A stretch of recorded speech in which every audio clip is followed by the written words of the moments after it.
Hello, my name is Roman Martinez, and today I want to talk to you about being financially fit. Being smart with money starts with better money habits. Most people keep little money or no money at all in their savings account. As you move closer to the retirement, it is important in life to save that what you have worked so hard for and earned with sacrifice and sweat. With a few simple steps to follow and discipline, you can set goals and implement plans to start saving a little bit of money that I promise you each week, and at the end of the year you will have enough money saved to invest, to go on a dream vacation, or simply have peace of mind that you have money in the bank. Let's start with a few and simple steps to follow. First, step one is set a budget. Sounds simple, right? But you'll be surprised how few people actually do this. Most importantly, it is the foundation for better money habits. You have to set a budget and, most importantly, stick to it. For example, know when to buy. What do I mean by know when to buy? Well, you wait for the right price for that item that you've been waiting for. Whether it's a laptop or whether it's a vehicle, you wait for the right time when to buy. When the price is right for you and it fits your budget, then you purchase the item. Once you have laid this foundation, you can move to the next step. But first, watch these slides to recap the first step I just talked to you about. Set a budget. Know when to buy. Record daily spending. Plan for each month. Look for ways to spend less. Okay, so here's step two. Get a handle on your debt.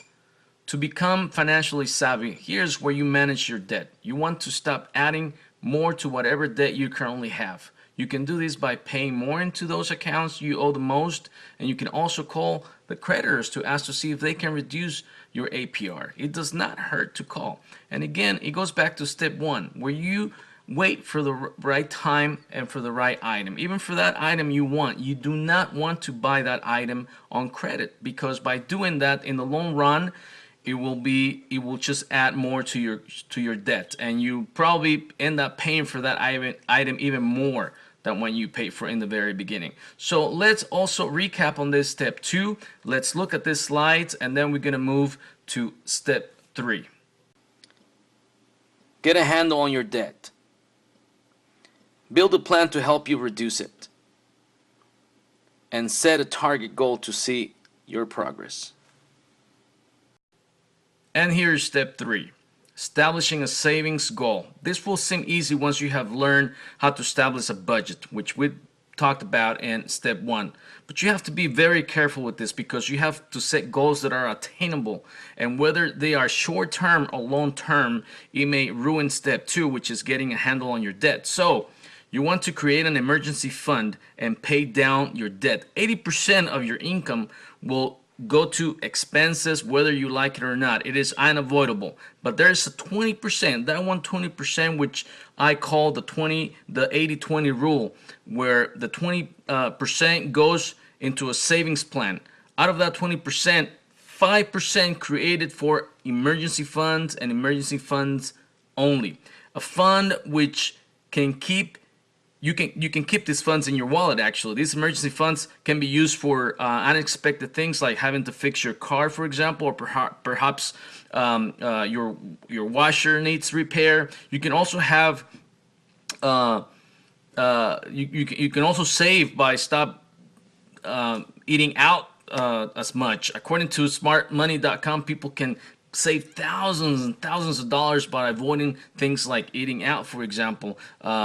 Buying a water filter instead of buying bottled water, making your own coffee at home instead of buying that latte, etc.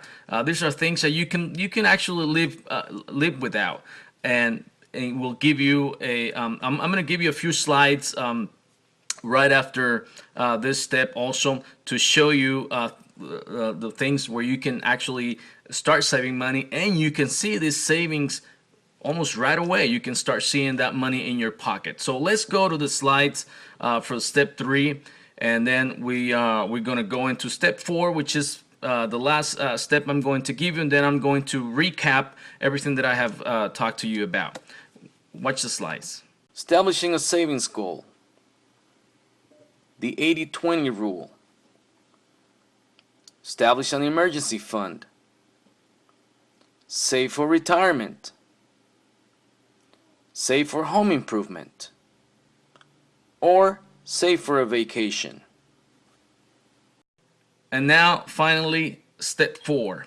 Reviewing and improving the plans you have implemented. For example, going over your budget and see the areas where you can cut back and a little more and add to your savings plan. You can even add new goals here and make new revisions to step 1, which is managing your budget.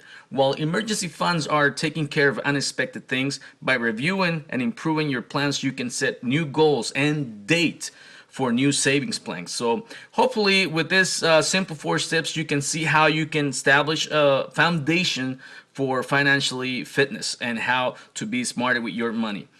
So to recap what we talked about 4 important steps to be financially successful. And best of all, keeping money in the bank and in your wallet. These steps are setting a budget and sticking to it, getting a handle on your debt by reducing it. Also, establishing a savings plan by reducing those things in life you do not really need and can live with, probably by doing it at home, for example. And last but not least, reviewing and improving step 1, 2, and 3. Well, I hope you have enjoyed this presentation and see the big picture. Start saving money now. Keep your money in your pocket. Know when to buy and wait for the right time. Even if that is a few months or even a year, you will have a big smile on your face. I guarantee it.